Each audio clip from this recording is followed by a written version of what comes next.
एक AI dog, एक viral दावा और फिर एक नेशनल कंट्रोवर्सी। तो चलिए आज इसी कहानी की परतें खोलते हैं जो भारत के टेक एम्बिशंस के बिल्कुल सेंटर में है।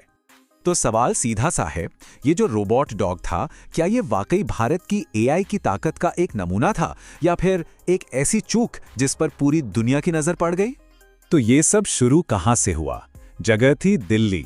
मौका था एक बहुत बड़ा एआई समिट और वहां स्टेज पर सबका ध्यान खींच रहा था एक रोबोट डॉग। नाम था ओरियन और कहना पड़ेगा वो शो का स्टार था।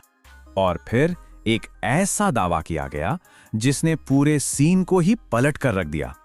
गलगोटियाज यूनिवर्सिटी की एक प्रोफेसर सामने आती हैं और बड़े गर्व से कहती हैं, ये है ओरियन और इसे गलगोटियाज यूनिवर्सिटी के सेंटर ऑफ एक्सेलेंस ने बनाया है। मतलब सीधा सीधा क्रेडिट ले लिया। एक ऐसा बयान जिस पर बहुत जल्द सवाल उठने वाले थे। और बस फिर क्या था, ये दावा तो आप समझिए जंगल की आग की तरफ फैल गया। नेशनल ब्रॉडकास्टर दूरदर्शन पर इसे दिखाया गया। देश के आईटी मिनिस्टर अश्विनी वैष्णव, उन्होंने भी ट्वीट करके इसकी खूब तारीफ की। रातों रात ओरियन इंडिया के इनोवेशन का नया चेहरा बन गया। लेकिन ये इंटरनेट का जमाना है, यहां सच ज्यादा देर तक छिपता नहीं है। कुछ ही घंटों के अंदर ऑनलाइन लोगों ने एक बड़ी गड़बड़ी पकड़ ली। उन्होंने कहा, अरे ये रोबोट तो बिल्कुल चीन की एक कंपनी यूनिट्री के गो टू मॉडल जैसा दिखता है।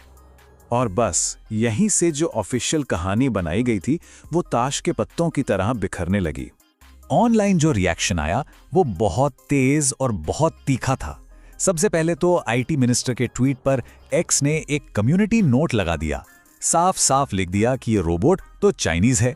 फिर चीन के सोशल मीडिया ने भी इस पर चुटकी ली और आखिर में जब मामला बहुत बढ़ गया तो आईटी मिनिस्टर का वो ट्वीट डिलीट कर दिया गया। बात यहीं खत्म नहीं हुई। उस कम्युनिटी नोट में एक और चौंकाने वाली चीज थी। इसकी कीमत सिर्फ $2,800। अब सोचिए, ये कीमत किसी जबरदस्त नई खोज की तो नहीं हो सकती। ये तो बाजार में बिकने वाले एक प्रोडक्ट की कीमत थी।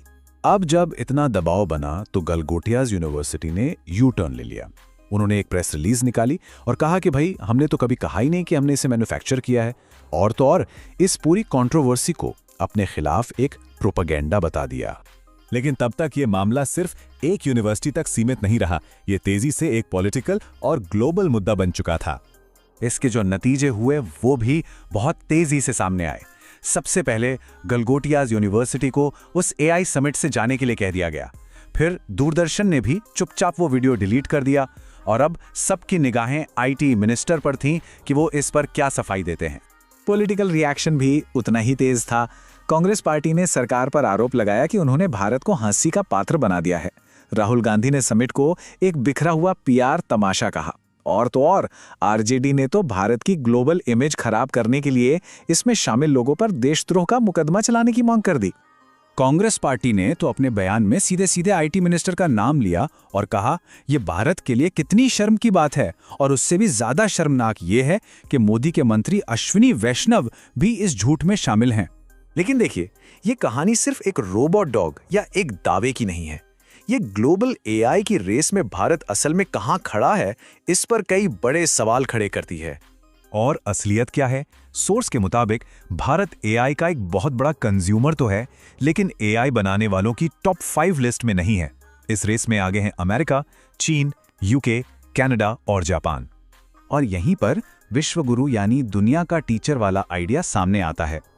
सोर्स का कहना है कि इस शब्द का इस्तेमाल एक ऐसी इमेज बनाने के लिए किया जाता है जो शायद असलियत से मेल नहीं खाती, खासकर एआई जैसे फील्ड में जहां भारत को भी काफी लंबा सफर तय करना है।